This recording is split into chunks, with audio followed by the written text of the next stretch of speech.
Hello, welcome to another edition of Cooking with the Professor. I'm Professor M. Leah will be helping me out from time to time. I hope you are having a happy holiday season. I will be making today another experiment. As you know, I run an experimental kitchen here.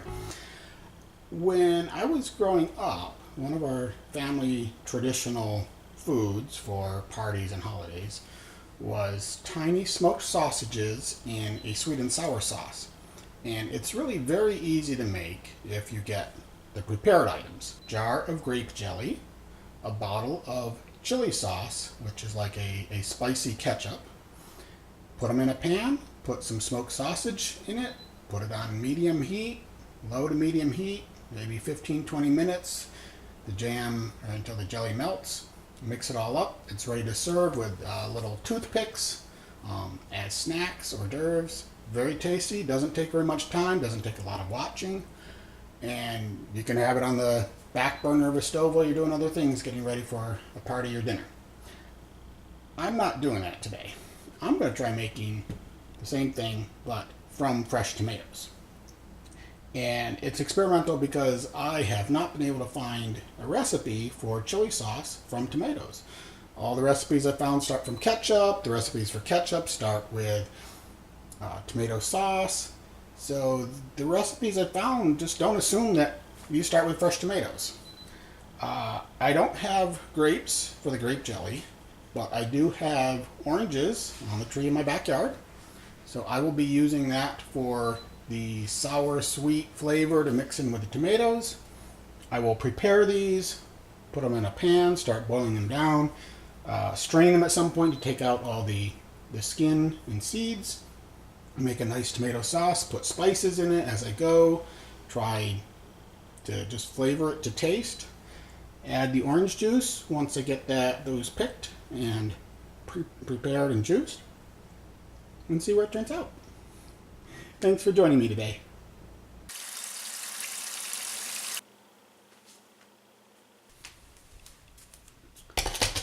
Have the tomatoes all washed, the stem cut out of it. I'm going to cut it into smaller pieces, put it in the pot, start cooking it.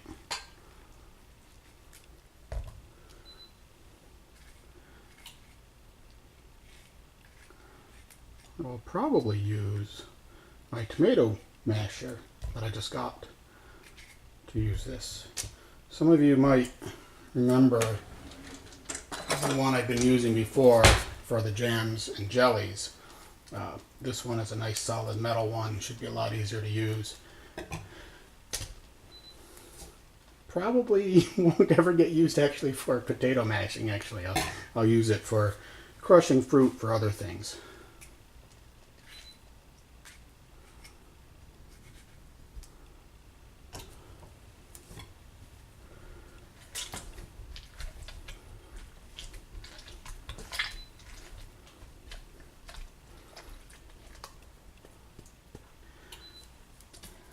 Well, I think that's a good start. I have the tomatoes crushed down so they can start cooking. I'll put it on high just until it gets hot, and then put it down to a medium temperature. Let it slowly simmer and cook down. Got that cooking nicely now. I'm going to keep it on low. Go out and get some of the oranges for it. This is cooking down pretty well. I just picked some oranges. I picked a lot more than I was expecting because as I grabbed the last one off the tree, a whole bunch of others came down and hit me on the head. But I'll juice them all. I have my oranges washed. Need to start juicing them. Need to start straining these. Guess I'm going to be multitasking for a few minutes.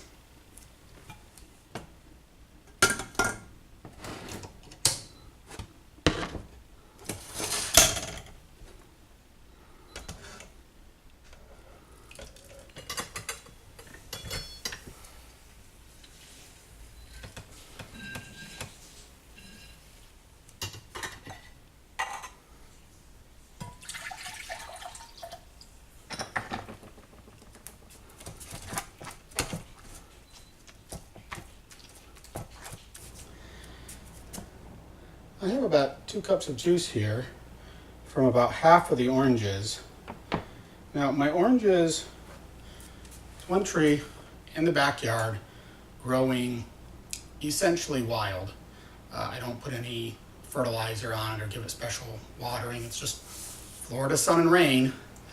And I tried making orange marmalade almost a month ago. I've tried making juice from time to time. And the marmalade was a little on the bitter side. Now these oranges have had another month on the tree ripening. They're a lot juicier than they were a month ago too. So I'm going to take a taste of them and see if they make good juice. In the past it's been not very sweet. Not something you want to drink on a regular basis. I'm going to try some.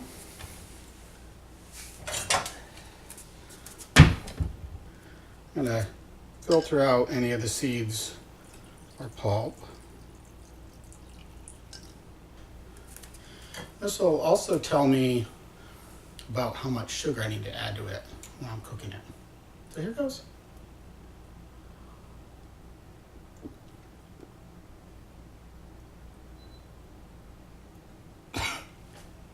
Well, better than it has been, but not something you want to wake up to a whole glass of. It's not sweet. It's on the bitter side. I like this for cooking, but I don't think it'd make a good orange marmalade. And it's not going to make a good juice. But worth trying. This will need to cook down for a while longer. It's still very liquidy. I'm going to be adding more orange juice, so that will need to be cooked down as well. The citrus juicer I have, very good, works very quickly. A lot easier than using one of those hand juicers, but it does let a few seeds through. So I try to strain it. As I mentioned earlier, most recipes for chili sauce start with ketchup. And ketchup is made with tomatoes, vinegar, brown sugar, and some spices. The grape jelly that I normally use, of course, grapes and sugar. I'm going to be using orange as the flavor instead because I have an orange tree. For the sugar, since with ketchup you'd have brown sugar anyway, I'm going to use brown sugar instead of white sugar in with the orange juice. I'm going to put about as much brown sugar as I have orange juice and then see how that tastes as I cook it. And I think I might as well just put it all together rather than making orange separately and ketchup and chili sauce separately and then mixing it at the end. So in goes the orange juice.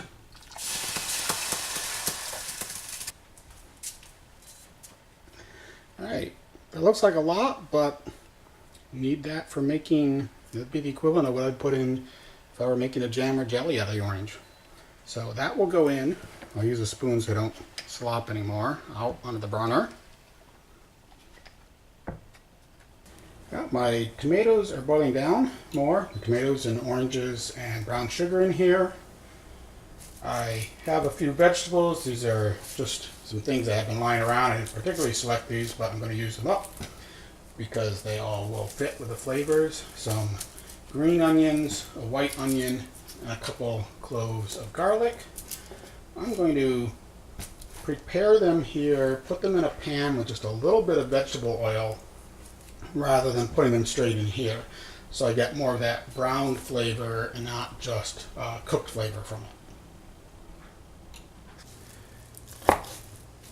Now, I'll be the first to admit that my dicing and slicing and chopping skills are not the best in the world.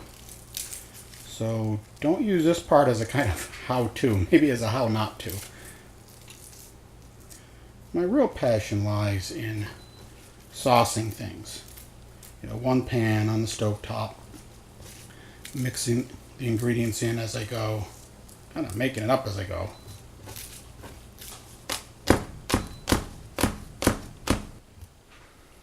That's the green onion. I'm going to put just a little bit of vegetable oil in this pan. I usually do them in olive oil, but I don't want the olive flavor in the sweet and sour sauce.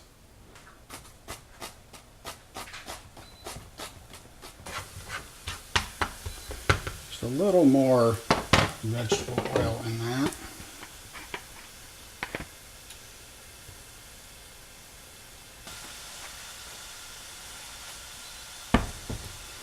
My sauce is looking much more like a sauce. I'll show you that in just a minute.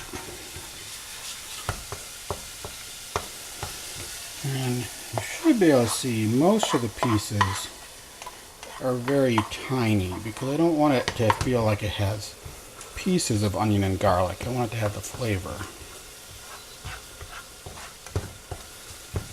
And that's just at the point it's starting to brown.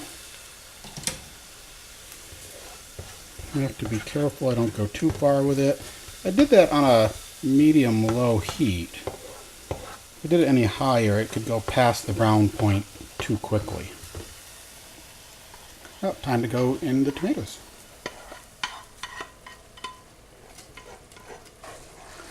This is beginning to look like the color of ketchup or maybe even chili sauce.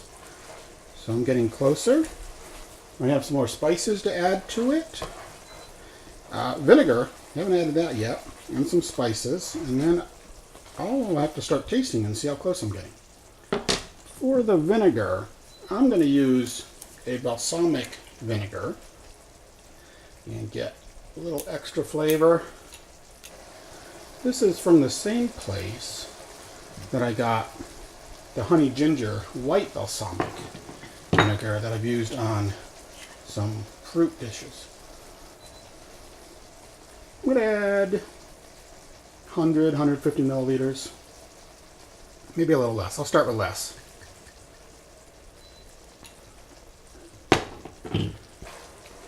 When you're experimenting with a recipe, it's always easier to add more later on. So when you're adding something intense, like the balsamic vinegar, I'll add a little bit, taste it, and then add more if I need it. That is beginning to look like sweet and sour sauce.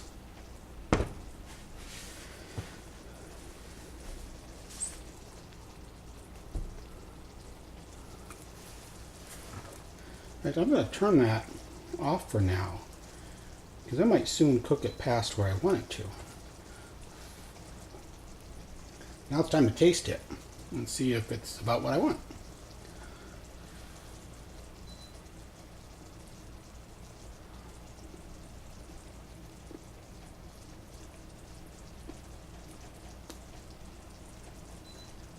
That is very interesting. It's not like when I make it with the store chili sauce and the grape jelly. Well, that's nice. I like that. I don't think I need to add spice to it. It's considering mustard, considering chili powder. I'm going to call that done.